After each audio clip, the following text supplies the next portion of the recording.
partners, ain't it grand? We bet all the chips on a winning hand, and it's even sweeter 'cause it's so long overdue. But now I finally get to be partners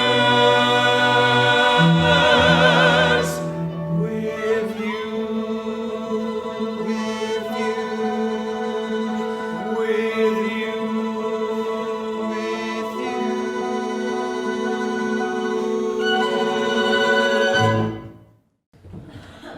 Okay, guys, so let's get set up for top show.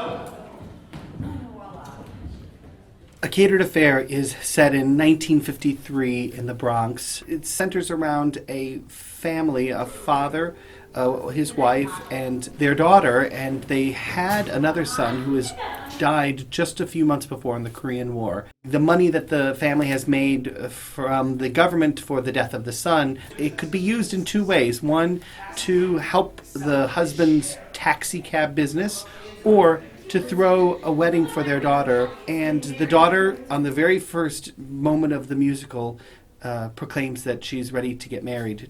And that's the sort of inciting incident of the play. Ralph and me are getting married. Well, that's very nice, Jamie. It's all decided. Oh, Ralph and me, we got this friend who's getting married. And they're moving to her folks in California. That's nice.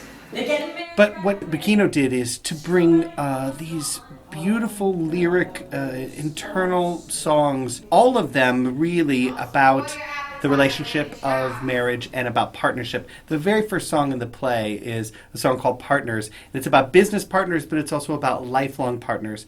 And that theme of partnership and the sacrifices of partnership plays out through the entire musical. Imagine us, partners.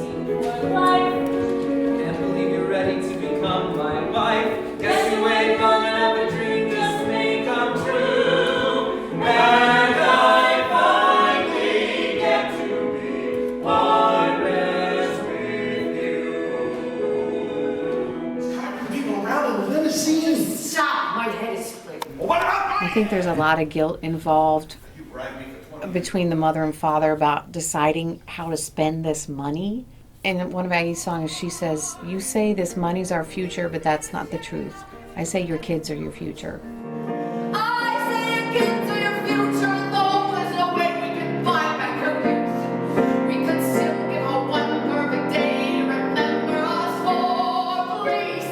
Let's give us one thing, Tom. One thing. Aggie is a mother who feels she's failed her children, a wife who feels she's failed her husband, and someone who's desperately at this point trying to do something for her daughter before she leaves home. Aggie just wants to be a success as a mother one time before it's too late.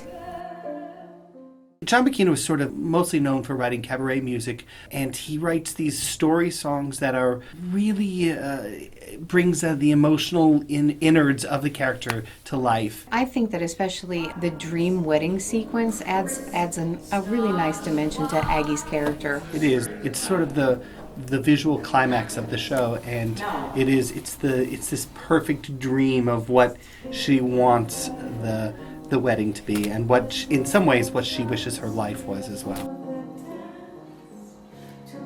There's a feeling that this is a sort of a father of the bride kind of story, and at first you think that's where it's going, that it's just this very sort of sweet family story about a girl getting married in the 50s. But you begin to realize that there's a lot more at play here, and it really ends up being a much more serious take on family and marriage and the incredible challenge it is to give yourself over to another person. They're both fighting to let go of all the sacrifice and the negativity and the fears that they have, and finally give themselves over to the relationships that are in their lives.